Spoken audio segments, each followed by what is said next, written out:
Noxious Raggold not supposed to leave. Oh, what did I do? Who cares? My Raggold is... Oh my god. I feel it. Oh, I just bit that guy's face off. Did you see that? You're listening to the Imperial Army Podcast, the official podcast of the 47th Imperial Expeditionary Force. This could keep me entertained for hours. Hey guys, welcome to the Imperial Army Podcast. I am Dee Winchester, and we have a special interview series for you today. This time we have our very own ObiRadd. He's visiting with Charles and Eric in the studio out in Austin to get a few answers. So take it away, Obi. My first question Sure. is, at the New York Cantina, y'all talked about Timothy Zahn and that he had collaborated with the story. What was that experience like? How involved was he? It's amazing, right? We were talking earlier about first Star Wars books. The Last Command was actually the first Star Wars book I bought, not realizing that it was the third in the trilogy. So I started reading it, and I was like, I feel like I'm supposed to know who these people are and what's going on. But and to his credit, it actually still read pretty good, even not having read the previous two books. And so eventually I actually read, the front or back, wherever it says, oh, and get his other Star Wars books. Oh, okay. So I think I made my parents take me back to the bookstore like that day to get the other two. It was the epic conclusion. Right. Timothy Zahn was the first, Star Wars author that I became familiar with, and he was for, tons and tons of people, like a whole generation, basically, right? His works kind of brought it back to the forefront and proved that there was still a big interest in Star Wars after it had been, gone for 10 or 15 years out of people's minds, out of the cultural, mindset or whatever, since the last movie had released. Every time someone ever talked about the EU, at least to me, it was, this is what you need to go read first, is Heir to the Empire. Yeah. So, getting to work with him, it was just such an honor and so cool. I tried to restrain my fanboy-ness when actually dealing with him personally, but it was so cool. Yeah, so that was actually something that had started off as a very different piece that we had planned to release a while back. It was going to be kind of a standalone Flashpoint kind of encounter, just relating to the Chiss and their sort of internal politics. Mm-hmm. But then we kind of shifted plans and directions, and so it didn't fit in the calendar where we thought it would, and so we kind of kept holding on to it and thinking we'd bring it back. I was like, oh, this would make a great chapter in Fallen Empire or Eternal Throne if I found a place for it. And again, it just kept not fitting. And so I finally was like, Timothy, I'm so sorry. I really enjoyed this, but I don't know when it's going to make it in. So we should probably just assume it's not going to make it, even though we really enjoyed it. And he's like, oh, that's a bummer. He was super into it. He's so great to work with. He was really enthusiastic about it. He really loved learning, taking on Old Republic kind of timeline stuff and making stuff fit into that era.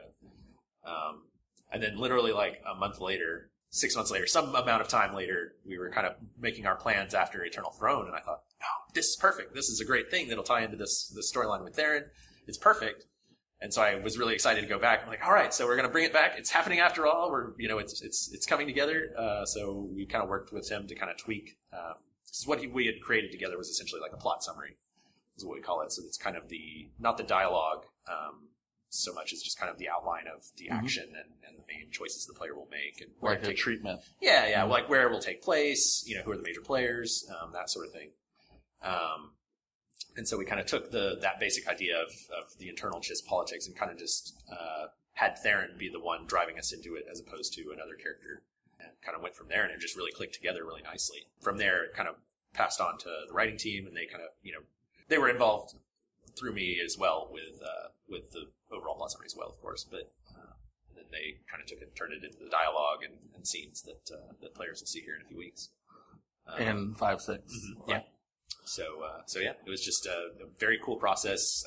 Timothy had worked on a lot of tabletop game kind of stuff in the past, but not as much, digital, like video game kind of stuff. But he was really into it. His son is a big gamer, and he even plays Old Republic as well. So he was somewhat familiar with it and kind of how it plays. And so it was cool to kind of work with him and kind of show him how we build stuff a little bit and how it's, obviously very different from how you build a novel or a comic or any other kind of thing, but or an animated television show. Right. But certain things still hold true. You always want very interesting characters with cool motives. You always want to have interesting twists and reveals and things like that. But the sort of arrangement of how we give out the information and where the story happens was fun to work through with him. Yeah. So overall, it was just such a pleasure to do it, and I really hope we get to do it again because he's a blast, and that's so core to everything that our game is very heavily based on all of that extended universe stuff that really started with him. So it's really cool to kind of bring that full circle, and just a really nice guy too, like very down to earth, very friendly, chatty. Yeah, and it seems he's really seems cool about getting back into the Star Wars world. Thrawn's on Rebels, and he just announced his second book. Coming out. Hopefully we find out where Thrawn headed off to, because of, I think, the timing of Thrawn coming out. He's not in Aftermath, so it's kind of like they'll explain where Thrawn is. Which hanging question. Yeah. Speaking of where, are we going to, as vague a segue as possible, speaking of words, can you say whether we're going to address where the Chiss were during the Zakul kind of... to some degree, yeah. We'll be dealing with Aristocracy Saganu, and Rain and Temple. We'll talk a little bit about, the kind of status of the Chiss right now and where they were involved. But it's not necessarily the focal point, since we've kind of moved on to this, dealing with protecting our own alliance and what's the deal with Theron kind of plot line. But yeah, it should get a little more information on that. Because I know that's one thing that people have sort of wondered is where were the Chiss during this? Where are the Mandalorians during this? Yeah, that's why we did the whole chapter dealing with some of the Mandalorian stuff back in the day. We would have loved to get around to doing a chapter about the Chiss, like I mentioned. To me, they kind of did what they always do, which is become very secluded and off on their own thing.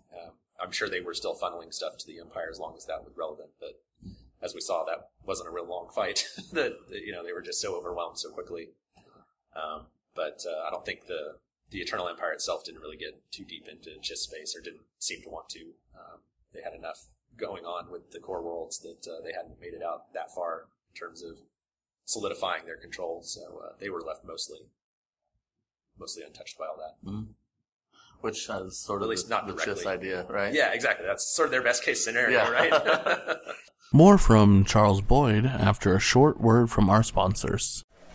Do you like getting into cantina fights? Do you like beating up snitches? Do you enjoy explosions, disintegrations, incinerations, humiliations, and or mutilations? Well, then it's time you looked up the Bounty Brokers Association, where you can get paid for those activities. Due to recent legal restrictions being lifted, there are now hundreds of available contracts for any and all hunters.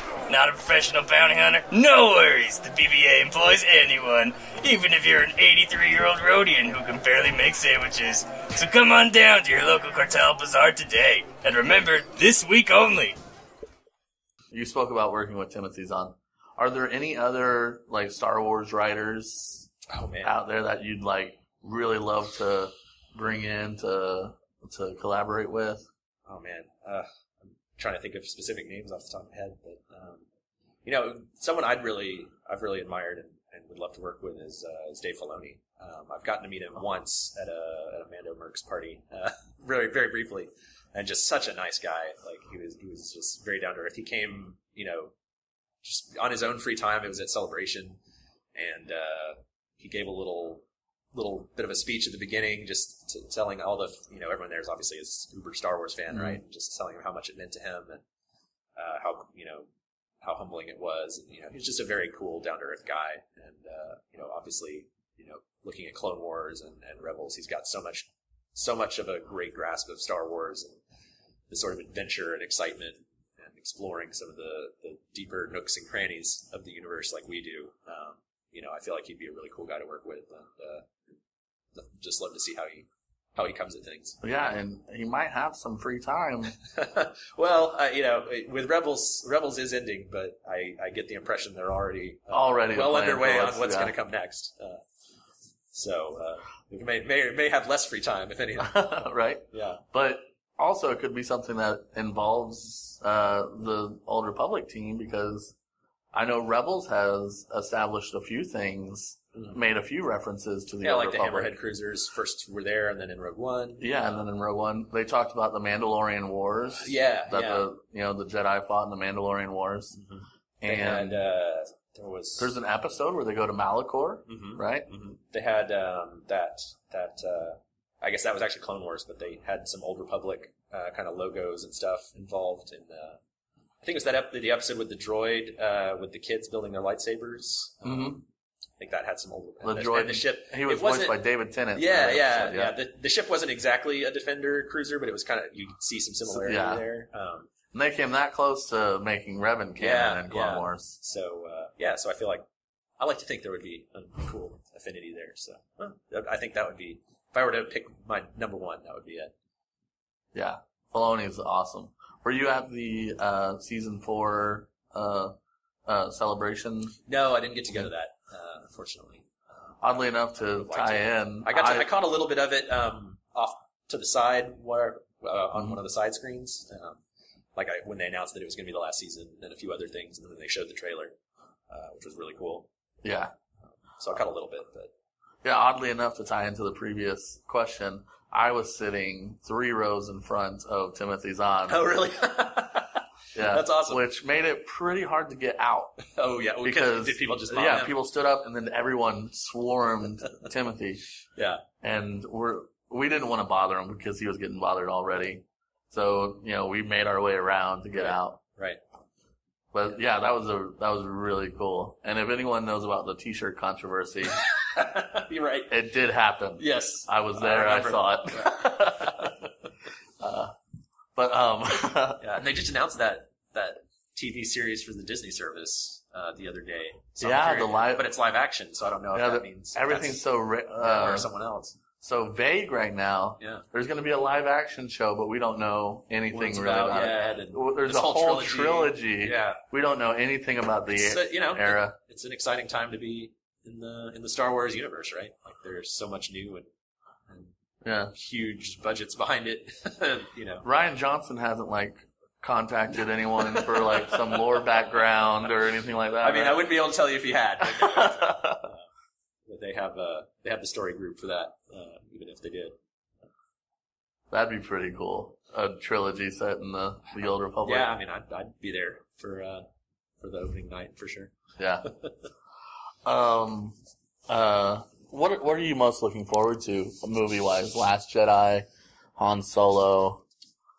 Is the Obi-Wan movie? I don't think that's officially been done. Officially? I don't think so. I see stories where they're like, Obi-Wan movie in the works, but then when I read them, I don't see any actual person involved who would be involved talking about it. Right. It's always like, oh, well, sources say, and so heard someone over their salad at lunch. At least so I haven't seen anything confirming that. I would certainly be very intrigued by that. That's a slam. I think it makes a lot of sense. Yeah, Obi-Wan's my favorite Jedi.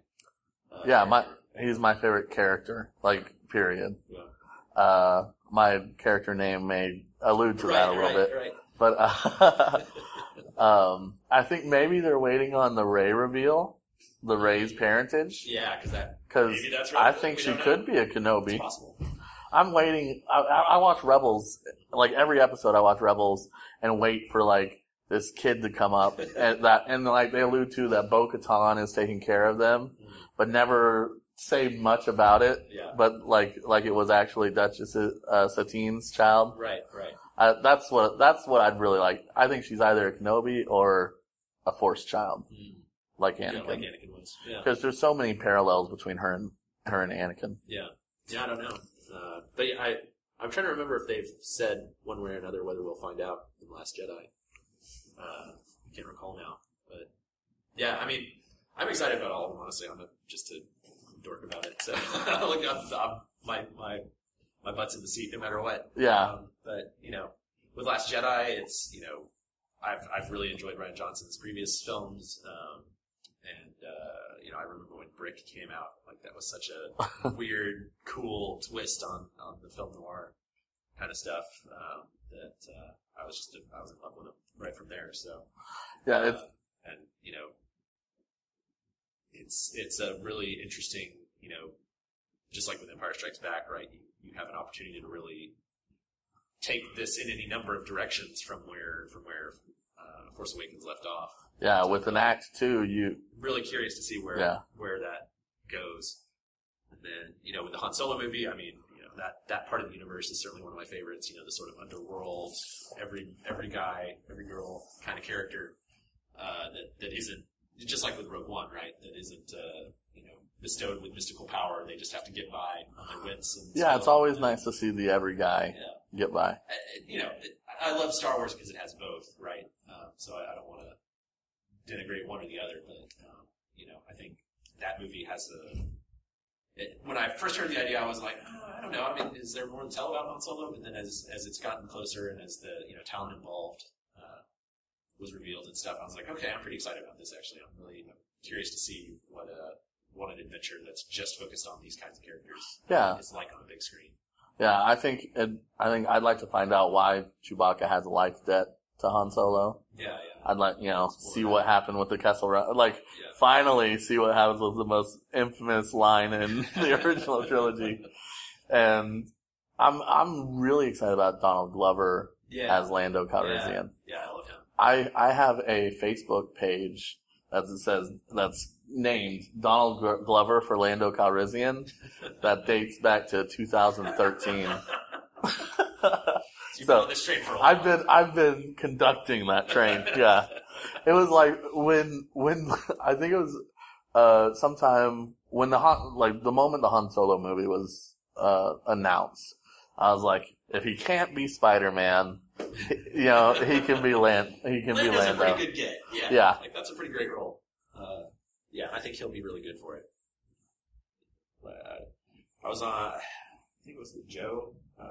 Joe Never Fails. And we were talking about if you could be any character in Star Wars, it's not so much who's your favorite, but who would you want to where would you want to be in that universe? And I was like, actually, Lando. Lando's got it going on. Yeah, Lando has a pretty good. He runs the whole city. He dresses really cool. He's you think about who's got it easy. It's like, well, Jabba, but Jabba's a big ugly slug. Like, Lando's cool. Although the life of Lando, he really puts it together quick, though. And that's the thing. He's still, he gets put into a bad position and he betrays them, but he quickly finds a way to get out of it and help them in the end. And I always think that, most people wouldn't have the guts to try to pull one on Darth Vader. Right? Yeah.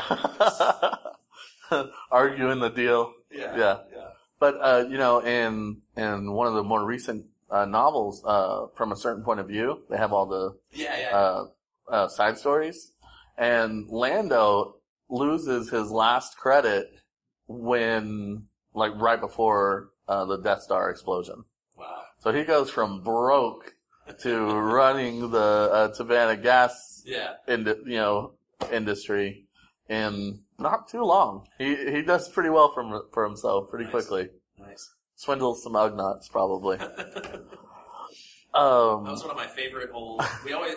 I think I slipped one tiny reference to it. There was an old. I don't know if it's still considered canon or not. There was it was in a Wikipedia article, so I never knew if it was real, but it was claiming that Ugnaughts had a very specific manner of greeting one another, and if you don't do it properly, they culturally will throw things at you. And that was why when Chewbacca came into the room to where he ultimately found C-3PO, they just start throwing things. They just start throwing stuff because he didn't go through the proper cultural greetings. I just always thought that was such an overly elaborate explanation for something that really didn't. That no one really questioned. Didn't really need to be explained. No one was asking the big question here, though, is why the Ugnaughts are throwing things. I want to delve it deeper into the motivation. Yeah. I always wanted to have more characters faced with this dilemma of Ugnaughts throwing things at. We were talking about the movies. And you don't have to say anything if you do, but, for promotional materials and things like that, do y'all get any sort of preview? Like, for, say, you wanted to have something that was going to be seen in The Last Jedi, and I don't know the development process time-wise, but I assume it takes a little while to get it there. Yeah. Do y'all get maybe some previews of things that you might want to throw in the game? No? No, we're very sectioned out. You know, every project is kind of its own thing. They're very, very protective of those movies, you know, for obvious reasons, right? You know, they're as much income and you know, impact as any given computer game or console game can have. It's just a fraction of what those movies do, so they have to be very, very protective of them, which I totally understand. So, but do y'all work off of trailers? Do y'all see something in a trailer and you're like, we need to have porgs as a that does cross pet. our minds, yeah. Has the porg discussion as an in-game pet happened? It's tricky because they'll need to be, they would need their own skeleton and set of animation, so it'll take a bit of doing to get some porgs, but we'll see. We'll see how they turn out in the actual film. Crystal foxes. Yeah, those are cool. That would be more doable stuff. But yeah, like, you know, so for us, we're just like any other fan, right? We just see the trailers when they come out, get excited about the same things that everyone else does, and say, "Oh, something like that could be cool." And you know, we're always looking what would be something that could fit into our time period. And then you drop the vented lightsaber. That was really cool, right? I feel like they were thinking of us when they made that backstory for it being, you know, very explicitly being an old Republic style, you know, of lightsaber. So it was really cool to have that as an option in our game. You know, if they had said Kylo Ren invented these, we'd have been like, oh, yeah, I guess we can't use those. So, is there a lot of kind of fact checking on, say something is introduced? You know, like, for instance, you have Stormtrooper armor, which is iconic. Right. But obviously Stormtrooper armor in the form it is in A New Hope, probably not 3,000 years old. Right. So you go and you know, and you have the process of how close do we want to get to it? Yeah. And is this too close? Is that a process y'all go through with a lot of things? Yeah. You know, we do it internally quite a bit. Sorry, queso's getting to me.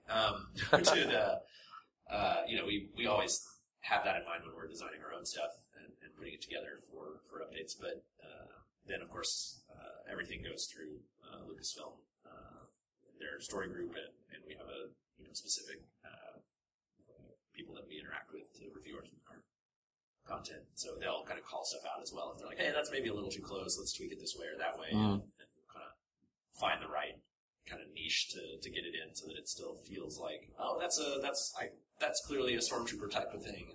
And so if you're a fan of that, you can kind of get to that. But still be true to our time period and our kind of section. Right. Allow the fantasy, but exactly. But keep the immersion. Exactly. So yeah, it's something we're always cautious of.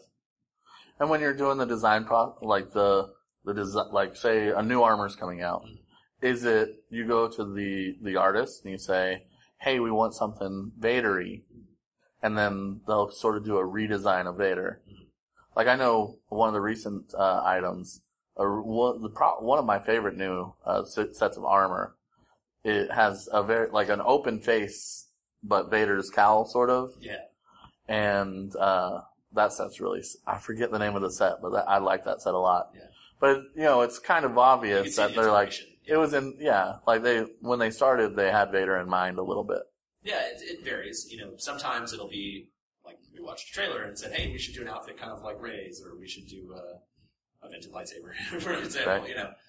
So sometimes we go to them with a very particular thing that we're looking for, or, you know, maybe something broader, like, hey, we haven't done anything Mandalorian in a while, let's do something kind of Mandalorian.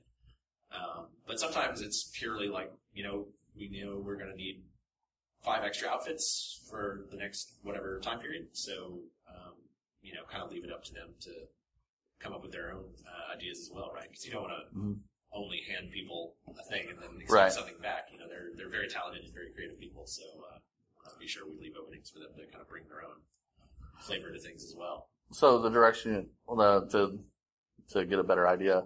If you feel like something that agents, like something that would be good for an agent hasn't come out in a little while, try to get something agent friendly. Yeah, either, it might be, hey, in general, just make some cool agent kind of stuff and we'll just kind of pick. Or if we were like, hey, we need something for agents that's like more of a tech ninja, or something for agents that's more like an officer, or something, so sometimes we'll give it a little bit of guidance like that. But yeah, it kind of just varies from time to time how much or how specific we get the request. That's cool. This is gonna be sort of a question, sort of an idea, but you have obviously a lot of gear come out, and some of it's animated in some way. Yeah. Like a recent bounty hunter outfit has a shield that pops up on your back. Yeah. And I feel like it's called like this. I forget the name, but there's a helmet in the picture. It's got like a mask down, but when you preview it, the mask is up, and you can't see the animation in the preview system. I feel like these things are losing value. Like there's nimble brawlers. It's not showing you how cool the thing really is. Which make you might really want that. Like if you're a character and you want your eyes to light up when you go into battle. Yeah. There's something in the game right now for that you might not even know about. Yeah. The nimble brawlers headpiece and some of them, like the new set, drops down a droid and things like that. Yeah. Is there any plans for a way to convey that to the player a little bit better? And if not, I have an idea. Yeah, it is something that preview system in particular is one of the things we would love to spend a lot of time to fix.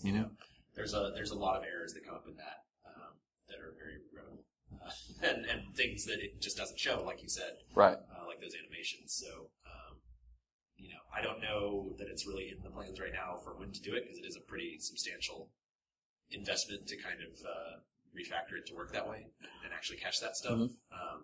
So we'd have to kind of give up some other thing in order to do that and see if the value is really there. I think I have a very resource-friendly solution, is to avoid the preview window for it, but set an area, maybe on the fleet, maybe on Odessan, maybe its own little place, that functions as sort of a storefront. So the new pack's coming out. Huh? Well, not necessarily trying it on, because I assume that would be more difficult. But the simplest way, I think, is you put an NPC that has the gear on in this area. And everyone knows that if you go to that area, you're going to see a preview of the gear that's in the next pack or in this pack or something like that. Yeah. And you could have them in combat with the animations. You could have them out. And I feel like that would be pretty simple to put in. Yeah, for sure. Yeah, I mean, we do a little bit of that with the Cartel Bazaar on the fleet. Yeah, I have noticed you'll see the new gear somewhere and stuff like that. But yeah, no, that's a great idea. We could totally do something like that. Cool. With gear, what was the process with the Battlefront armor? Yeah. Was that just y'all's idea? Was that some... Yeah, it's whenever it's a cross-promotional thing, it usually starts with the marketing department, saying, hey, we're all EA, we should all be kind of pointing towards each other. And so we said, hey, what can we do for Battlefront 2? Because we had done a tie-in with Battlefront 1 with, I think it was a Tauntaun and kind of Hoth gear for that. And so we wanted to do something that kind of took it in a different direction. And with Battlefront 2, I felt like, the big kind of differentiator for it was that it has this really cool campaign. It just really focuses on these characters. This Inferno Squad, the Imperial Commandos. And so I thought, story is really our big thing as well. So that should be what we look forward to. Right.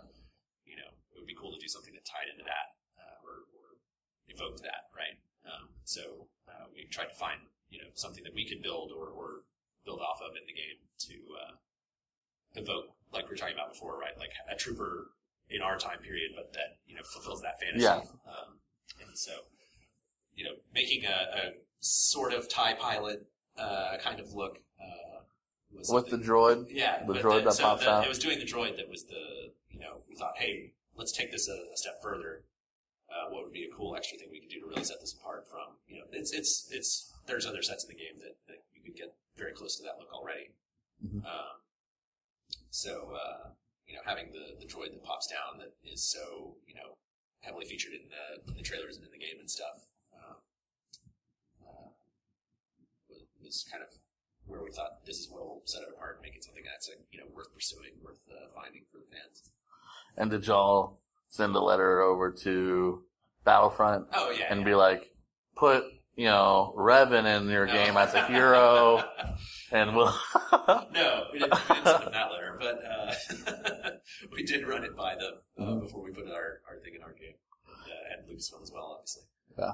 Maybe a stacking of Coruscant level, or you play as Malgus. Yeah. That'd work. Malgus and a Gonzalo.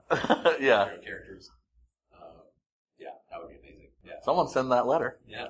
Right? You were talking about that you send everything off to LucasArts and Disney. And can you elaborate on that relationship? Sure. Yeah, so literally everything that goes into the game is run by our essentially there's a production group on the Lucasfilm side that reviews everything. Not just here's a screenshot of the armor, but they'll actually load in to test out and play through the patches before they come out, play through the new content, even operation bosses and stuff like that. We have various cheat code setups so that they can do it without having to have 16 people and still experience the battle. But so they basically review everything that we put in the game, and then send us any feedback that they have or any concerns or questions. Most of it's done over phone or email. We'll meet in person maybe a couple times a year just more to hang out than to discuss specific things. That's usually a chance to kind of talk bigger plans or what we have in mind for the next year overall or things like that. But most of it's just keeping in touch on phone and email week to week and keeping them posted on where things are, what we're making, if something has changed or if we've got something new in mind, all that kind of stuff. And it's really cool. I mean, it's been the same people, more or less all the same people since before we launched. So we've known them for a very long time now. It's one of our oldest working relationships, so it's good. And they make sure that it's is it about like the quality of the product or staying on brand? Yeah, all of those things, right? Things like that. Does it feel like Star Wars? Is this of the correct quality that people expect out of a Star Wars experience, out of something from BioWare? It's kind of all of the above. And they'll, especially for like story related specific things, they'll run stuff up to the story team to review as well. So all of our plot summaries and dialogue and stuff runs through them to make sure that we're not doing anything contradictory. Right. We don't really hear anything that's in the new movies or anything, but if they tell us not to do something, we can't help but wonder if it's in the new movie. Rarely is that the reason. But, they're like, Kessel's off limits right now, right? Yeah. Stuff like that can happen, but by and large, we try really hard from our end to make sure that the stuff we do is appropriate to the universe and stuff, because obviously we're, like I said, big fans of it too, so we want it to be right the first time. So we don't usually get too much in a way of feedback like that, but every once in a while. But y'all have the plus of the era. Y'all have a lot, I believe, a lot more freedom than. Yeah. I know Claudia Gray. She was talking about people were asking, what she'd like to write next, and she mentioned how blocks of time are like cordoned off for the writers, and then they'll be like, okay, because we want this to release without any previous, muddying. You can't write Obi-Wan Qui-Gon until X, amount of time. Right. And in the Old Republic, y'all are kind of shielded from that. Yeah, we're so far back in history that it's hard for us to conflict with anything too directly. But, every once in a while, again, it might be a technology that isn't invented yet or is meant to be special, or, having a certain species on a certain planet, or, little details like that might. But most things, so if it's in the game, we can assume it's true and been vetted. It has been vetted, yeah. Whether or not they have the right to override it, or contradict it if they need to later.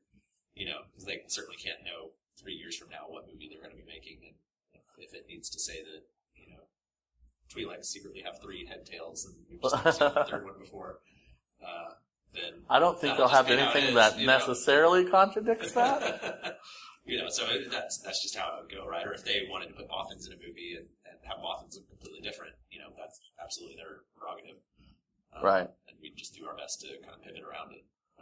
But in general, stuff like that hasn't come up, so luckily we haven't had to figure out how to deal with it. More from Charles Boyd after a short word from our sponsors. My guys get hungry when they're watching the big game.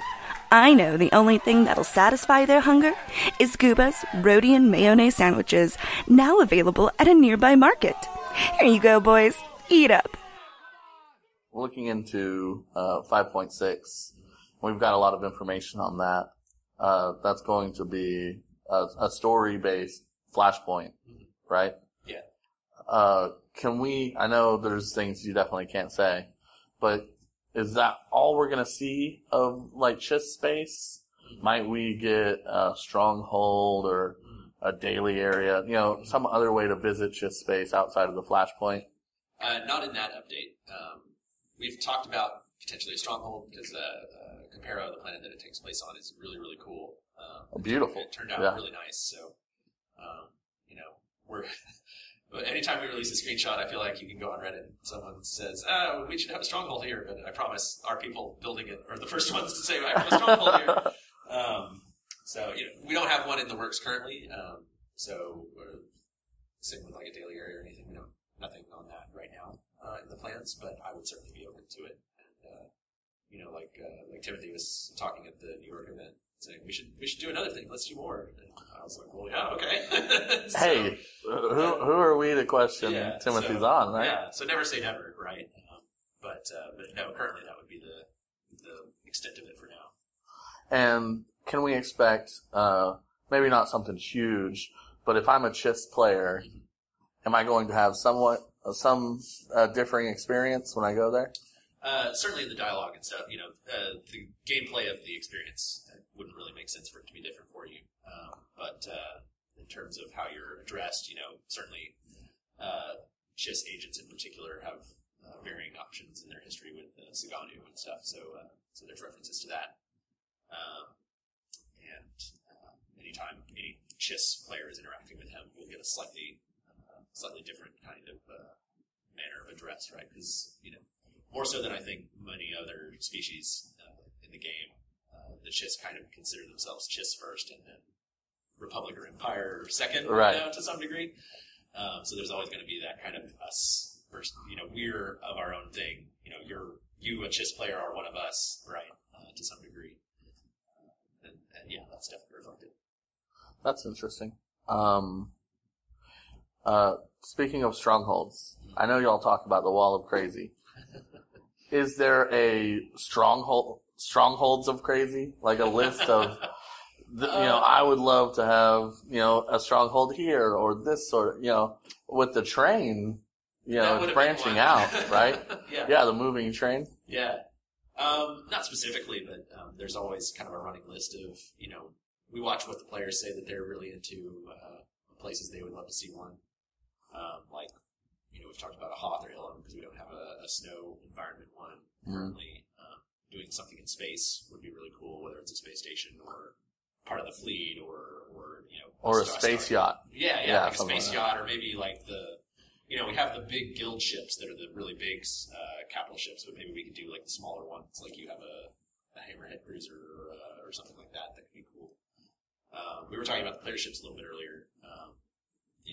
It wouldn't necessarily work to let you add your own furniture into the player ship as it is, because there's a lot of very complicated scripting and moving around of characters and cinematics, so we would have to... Yeah, because you could drop something here, and then Calio would be inside your vending machine type of stuff. There's a cool shot, like the scene in The Agent where you have that hallucinatory vision that takes you around your ship and stuff, and, half of that might get blocked off now because you put a potted plant in the way of the Right. and that appears or whatever, and so I feel like we would have to be so limited on options that it might not be very fun.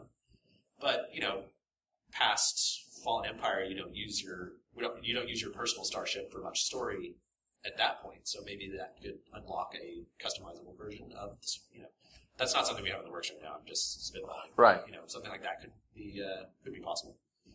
Again, they're very small spaces, so there's not, and they weren't designed with that in mind, so they'd still be kind of limited compared to other strongholds. So it wouldn't be kind of my first choice. Yeah, they'd definitely be far and away the smallest strongholds. Yeah. Yeah. And it'd be tricky to feel like you really changed it dramatically in terms of how you decorated it, but I know could some people in my guild have suggested or wanted like a Korriban Sith temple or like a Jedi temple on type, some sort of Jedi or Sith specific, and then Sanctum Sanctorum. Yeah, that would be cool. Yeah. Past 5.6, other than like very vague future things, we were told we're doing Life Day. Are there special plans for this Life Day, or should we expect the sort of common Life Day? The common Life Day activities will be coming back with some tweaks, based on some of the feedback. Get your snowball arm ready. Yeah, exactly. Sorry, off the top of my head, I can't remember the exact kind of awards and stuff, but we'll be announcing that pretty soon. The kind of special stuff you can get for participating. Do you remember any? Sorry, I don't remember either. Yeah, we've been very like heads down on 5.6, and so it's not fresh in my mind, but yeah. Well, you crank out that Hoth Snow Cave stronghold, and there you go. Y'all can do that in like a couple weeks, right? Well, we could. You just might not be very That's impressed. all you know. It's a Hoth Snow Cave. It It's is. blocked at both ends. Yeah. And all the snow looks pretty much the same. Yeah. Might not be where we would want it to be. Yeah, that's an interesting one between like Hoth and Ilum, right? Because I feel like Ilum has the really cool skybox with the nighttime and meteor lights and stuff. But Hoth is Hoth, right? It's got so many years of canon and legacy in the Star Wars universe that I feel like people would almost prefer it just on that. You also have a little Chiss tie-in on Hoth. Yeah, exactly. Yeah, you have some stealth Chiss popping up in your stronghold, Yeah. spying on you, kind of thing. Yeah. So, we'll see. So, cool. Do y'all want to talk about plans for next year? What's happening next year? Keith kept saying he was not prepared to announce the things that we're doing next year, so I'll follow his lead on that. But yeah, we talked a little bit about companion returns on the live streams. That's gonna be mostly next year. We've got Temple coming back from 5.6, but most of the rest of the ones I mentioned. I love Temple. Yeah, she's a cool. She's one of my character, favorites. Very cool backstory. Again, she's got the cool Chiss tie-in. She's and it's cool to see kind of what happens to a Force user who's not a Sith or a Jedi, but trying to get by. Yeah, just kind of like you're a little Force. Yeah, right. So that's cool. Yeah, there's a whole bunch of them not ready to go in the works, ready to go in terms of the dialogue beacon. That I'm really excited about. I wish, I've mentioned before, like it would have been cool to do whole chapters on each one, like we were doing.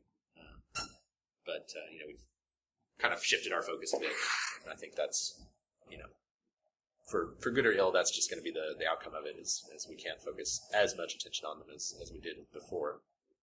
But I still think it's really important to get players their companions back. It's been quite a while now. Yeah, I understand. I think it's more about getting them than Well, I necessarily don't want how to just we go. throw it at you and be like, oh yeah, because you've got the terminal for that. But to be fair, as an Imperial that stays Imperial, it's really nice to hit that terminal and get Alara. And have Alara, and I never, like as a character who never had Alara. Yeah. But now she's one of my favorites. Yeah. And that was a really good. Yeah, it was one of those things where we thought, if it was purely based off the story, we would never let this happen. But,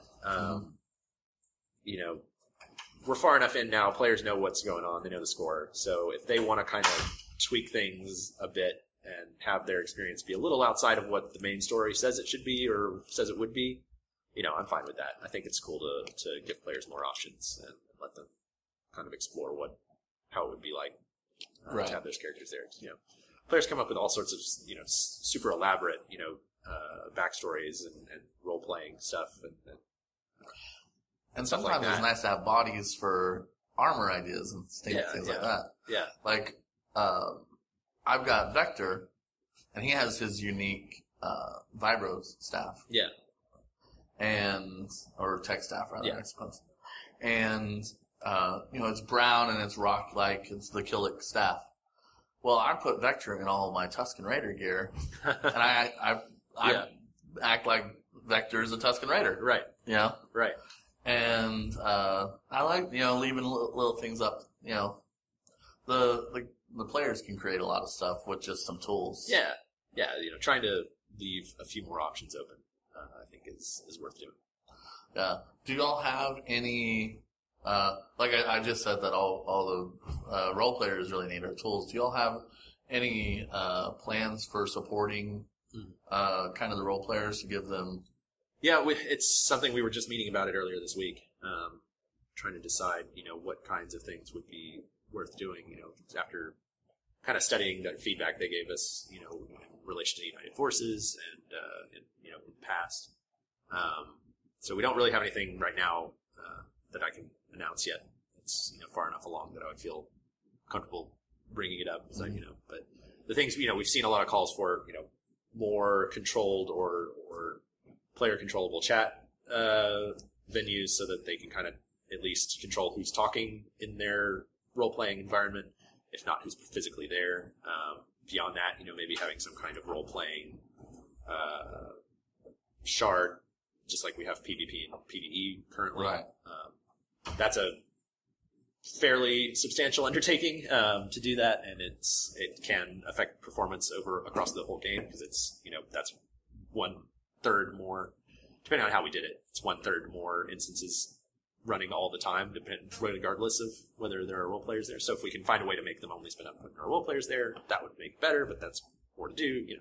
There's lots of trade-offs to make something like that happen. So it's not something we're ready to commit to anything yet because we want to figure out the best way to do something that's really impactful and actually useful to them. Unfortunately nothing specific to announce right now, though.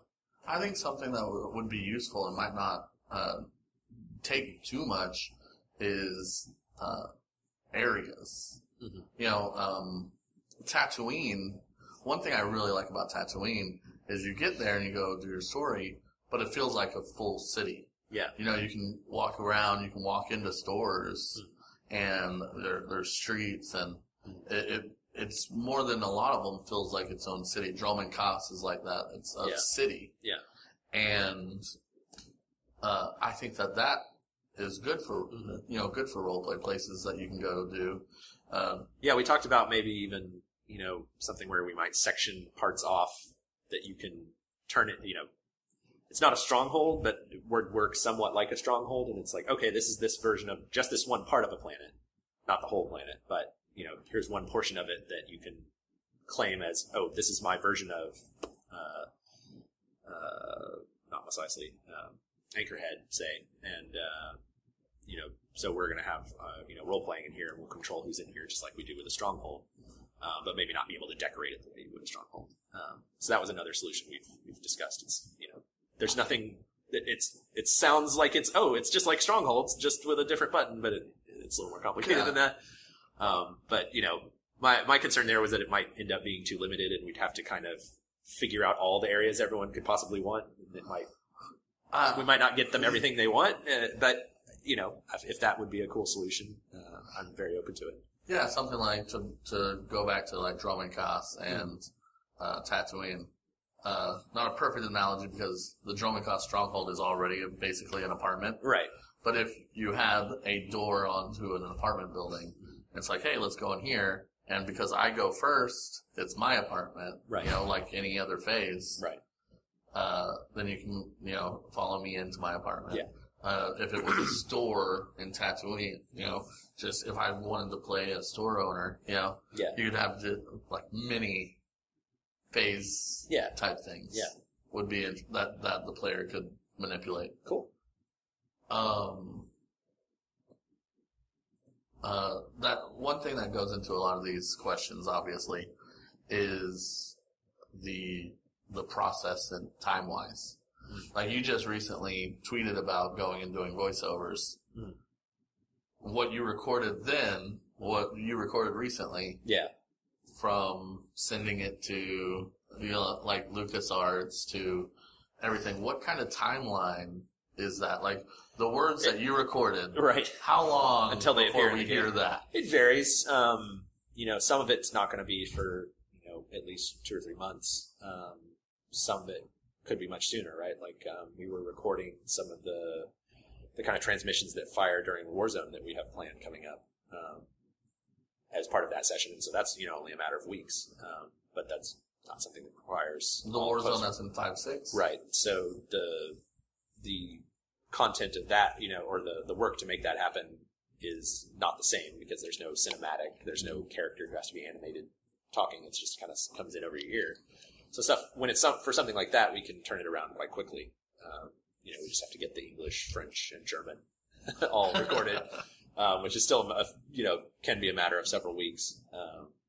But stuff that's for, story, especially if it's very cinematic kind of storytelling moments, that takes much longer, and we try to be as far ahead of the curve on that as we can. It can be up to 6 months worth that we get ahead if we're where we want to be. So when you wrote Theron runs off to Copera? Copero, yeah. When did you write? Like, when was that written toward? Because that's like a story-based flashpoint, I assume, on the things y'all do other than operations. One of the longer form. Yeah. I mean, we were working on that this spring and summer. I think we recorded it over the summer. So 4 months, 5 months ahead of time. It kind of varies a little bit. We also try to leave that kind of time, not just because of the production turnaround, but also so that there's time if we kind of get halfway through and say, hey, we really want to change this line, or this read wasn't quite right, or the gameplay actually now we're, pulling a lever, not pushing a button, so we need them to say, pull the lever, not push the button, or, stuff like that. That just naturally comes up as you develop things and tweak them. So having that long kind of head start gives you room to call actors back in for a quick kind of pickup to tweak those things, get them fixed in time for launch. You can't always. Sometimes you have to get very creative about how to work around it, but yeah, that gives us at least the best case scenario for making those kinds of changes. Y'all have been, I think, pretty fortunate with the fact that there's 16 voice actors for the player character. Yeah. Well, in English. In English, right, right. So yeah. Have you ever have at some point in the project have y'all had to train? I don't know. No player characters, no. No. Yeah, y'all have had the same player characters from the start. Yep. Been very fortunate. Yeah, there's been a few characters over the years. Unfortunately, the actor who played Tanovic passed away a few years ago now. So he's been played by Fred Tatasciore ever since.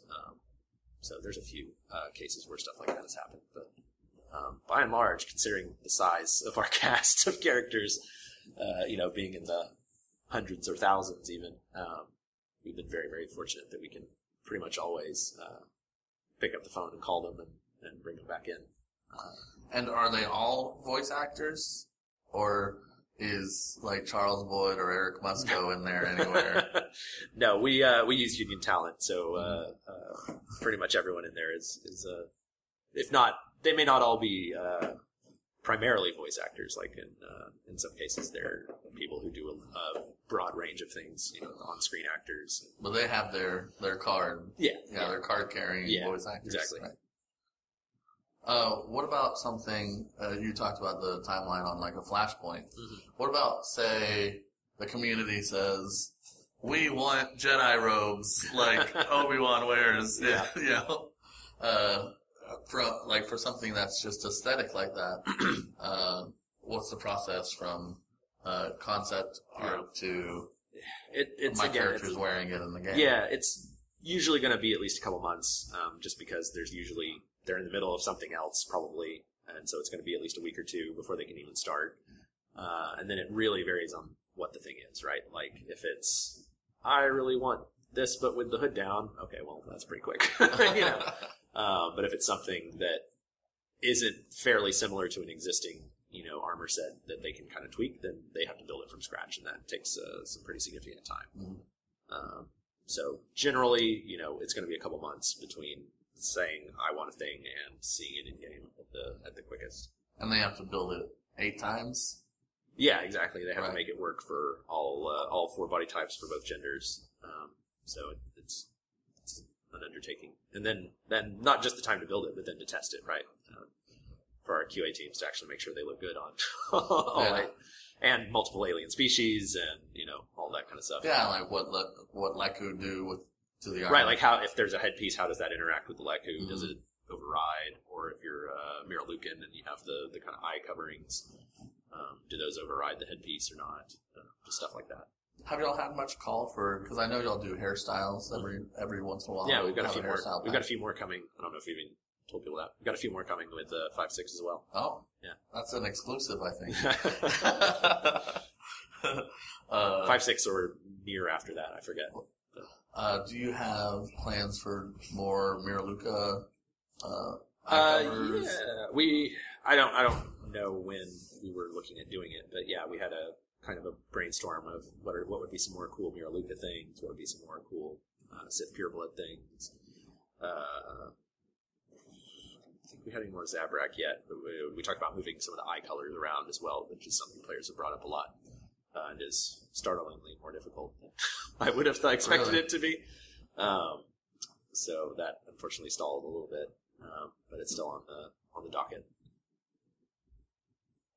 Cool. Do you all ever have like something that's like you put a little fire symbol, like this is an item we want in, and it has now become the first one you work on, and because we want it to. Every once in a while, we try not to completely ditch a thing that's halfway done to start another thing, and fortunately we've been doing it long enough now that we can plan ahead pretty well and know, okay, these are the outfits we'll need to go along with this flashpoint, or these are the outfits we'll need for this cartel pack or what have you, pretty far in advance. So it doesn't come up much.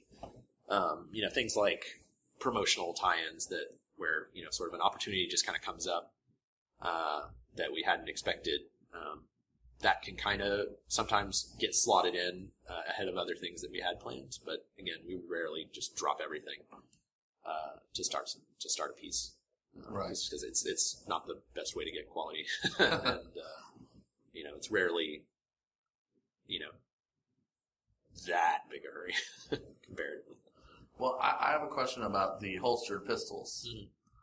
Are there plans for more of those? I know it's you only have the one pair in game, right? And they're a platinum item. So of course, whenever you introduce another set, they lose their value a little bit. The same with the saber pikes. Yeah, depends on. If the other ones are platinums as well, then right. Yeah. Are there plans for more holstered weapons and things like that? None that we've put out there quite yet, but now that we've done it and proven that it can work, I think we'll absolutely do more. Because I think they're really cool. Yeah. The quality level on those and the detail on the leather and everything, I think is just really exceptional. Thank you guys. Yeah, of course, definitely. Yeah, it's a pleasure for the time. Well, thank you all for tuning in to this wonderful episode of our interview series. This has been Dee Winchester, and may the Force be with you.